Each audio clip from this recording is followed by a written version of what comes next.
This video is proudly sponsored by DigimonCard.io for all your Digimon card, deck building, deck list, card pricing, and discussion needs.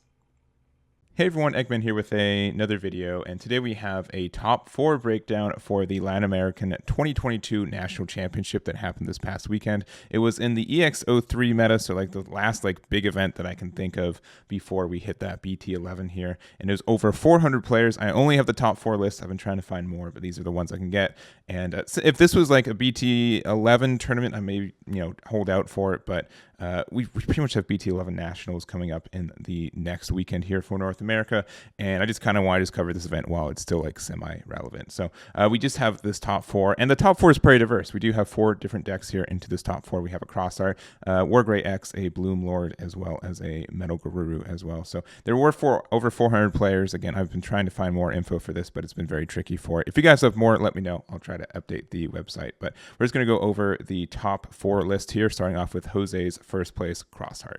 Starting off, we have Jose's first place Crossart, and I've been saying for a little bit that if I was playing in Nationals for North America instead of commentating for it, I would be probably leaning towards Crossart myself. And I know this is a weird archetype in a lot of ways. One, it was really, really dominant in the Japanese meta, and then pretty much on release it got nerfed here in North America, so it hasn't really seen any tops. But I think in general, a lot of people, including myself, are really surprised to see that this did get first place at this event. So 400 plus players. It's the national level event for Latin America, and this ended up taking first place. So obviously getting a lot of boost in BT11, like a whole new archetype and stuff, and I think people will be trying this out as well. Key cards to talk about in this one. So first, Cross 4 is only at 1, and Cross 5 is at 3 for this deck too. We do have a Cross 3, which is coming out as well, which I think is a good replacement for Cross 4. They decided to use the King version as well, which I think a lot of people were thinking is like a replacement version of Cross 4. But yeah, just very interesting. And Starmons as well, just this guy to help be another ratio of the 4-drop. In this upcoming meta, I think you'd definitely want to replace this with Star Sword. That one's just very strong. Essentially, it's the same thing, but also counts as like a Shoutmon, and that's some good stuff there. Grande Soul is a really interesting ad for this deck. You are running 4 Zenjiro, which is a lot. Normally, I see this at like 2 or 3, but 4 of these is quite a few of these Zenjiros, and so obviously it helps you with Grande Soul. Ballistamon can help you also get you this, and let's see, if you have a green Digimon play, you can reduce the cost of this by 2. So if you do have your Ballistamon out, this costs 6. But I think like the one thing that this deck needs, or at least to adapt to the meta, it does need like some way to get rid. Grandis I think is a hard matchup for this because it can just go through your security, and we don't have a lot of good. We get a lot of value, but not a lot of removal from our security. So. 2 Crimson Blaze, pretty strong card still for this game. Sunrise Buster, especially since you are running just a bunch of the red-yellow. I think in BT11 you're really you really want to run the triple tamer, the white one. So it's going to be a little bit harder to run Sunrise Buster, I think, in those builds, especially since the space is a lot more tight. But and then also Fireball, either drawing 2 or deleting something that I traditionally try to get rid of. Like there is like a lot of hate cards that are just like a lot of rookies that can be popping up. So I think it's a good call there. So this honestly, Crossart is a somewhat self-explanatory archetype once you kind of know how the cross works, and just again really cool to see that it got first place, especially since it really hasn't been getting a lot of. Since it came on BT10, not a lot of people have been running it, so really cool to see it get that first place spot. So congrats to Jose for their finish there. And next up, we do have this second place list. So this is Agustin's WarGrey X. We've been seeing obviously a lot of the Black WarGreymon X coming up for BT11, but I think WarGrey X is still just a really good call for BT11 itself, right? I think there's a lot of good support. You have your own new line. You wouldn't be running the Greymon X antibody. You'd be running the new one that is just almost better in all ways. Like it's red black. The fact that you're able to reduce the cost of your next evolution is great. The protection is a little bit better too, since you are kind of already running a bunch of X antibodies.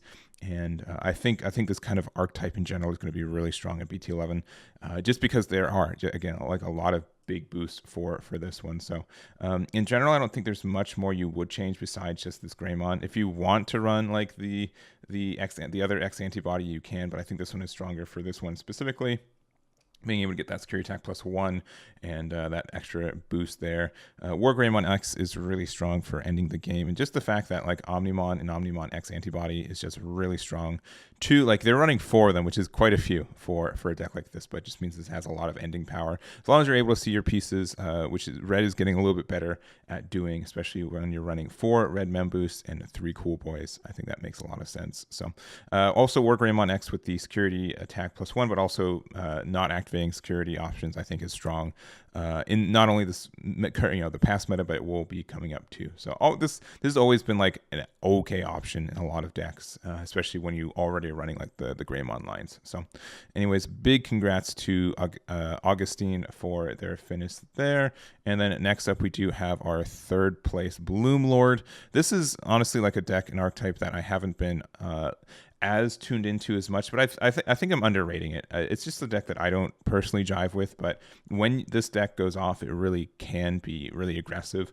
The kind of roughest thing is that this deck also kind of depends on going wide to get the maximum effects, to get like a lot more swings with your Bloomlord, to get the Hydramon effects. But when you also think of it as like more of like it can lean kind of more control-y, that's really great. So like Nidhogg is a good card, Shivamon too. Like they're running 8 level 6s, which is a little bit absurd, especially when you're only running 9 level 5s. But when it works, it definitely works there. And Grandel Soul, Hidden Potential, like a lot of this is like a really curated list where there's a lot of independent like 1s and 2s to really adjust to kind of the matchups you want to try to hit. So really interesting to see there. And then obviously I don't think there's any, like there's a little bit of support for BT11 for this archetype, but I think it's strong in its own way. This one I think is a little bit susceptible to bricking, especially since you are really encouraged to play cards from your hand for free, which means you don't get that card draw.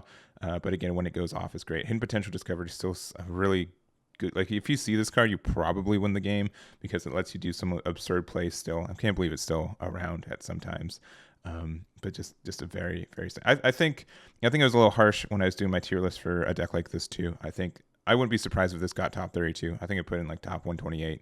So we'll have to see if that happens here for North America as well. But just congrats to Andres for their 3rd place finish with this list. And finally, we have Melga. I haven't talked about Melga in a minute. We haven't had a lot of Digimon events to go over. So it hasn't been topping because there hasn't been anything. But Melga is just still a strong deck. It's very, very good. This is Matias's 4th place build here. And yeah, you can just do some absurd things with this deck. Getting a little bit greedy too with 2 Omni Blitz and also an Omni X antibody. So a lot of really high end cards, but 12 rookies and then 10 level 4s, 8 level 5s, and then a 5-3 split. So pretty much what we've been seeing a lot of times. I've inputted so many Melga lists in the last 6 months. It's crazy. It's just like takes 2 minutes because I'm like, I already kind of know the ratios for a lot of these cards are already understood as the right ratios for these guys. So the kind of decision points are just kind of on the option side. So 4 blue mem boost, a single Davis, and an ice wall. No real defensive ones, no Cocytus Breath, no Hammer Spark. So this is just like balls to the wall, just aggro, like I'm going to see my curve and I'm going to be more aggressive with it, and it seemed to pay off. So congrats to Matias. I'm going to be interested to see how MetalGaruru X does in the North American Nationals as well. I think a lot of people are saying that Black WarGrey X is just going to invalidate the deck, but I don't know. I think this deck is still really fast and consistent when it needs to be, that you can set up way faster than they can set up their Black WarGrey X and really punish them for it. So we'll have to see if that is correct, but that will be my quick little breakdown for you guys. I hope you guys enjoyed it. Again, if you guys have any more of these lists or if they get more released, I will be updating the website as well. So make sure to check out Eggman events, and that will be it for me. So again, thank you for watching. Do appreciate it. Hope to see some of you guys at the North American Nationals this upcoming weekend, and I'll catch you all next time.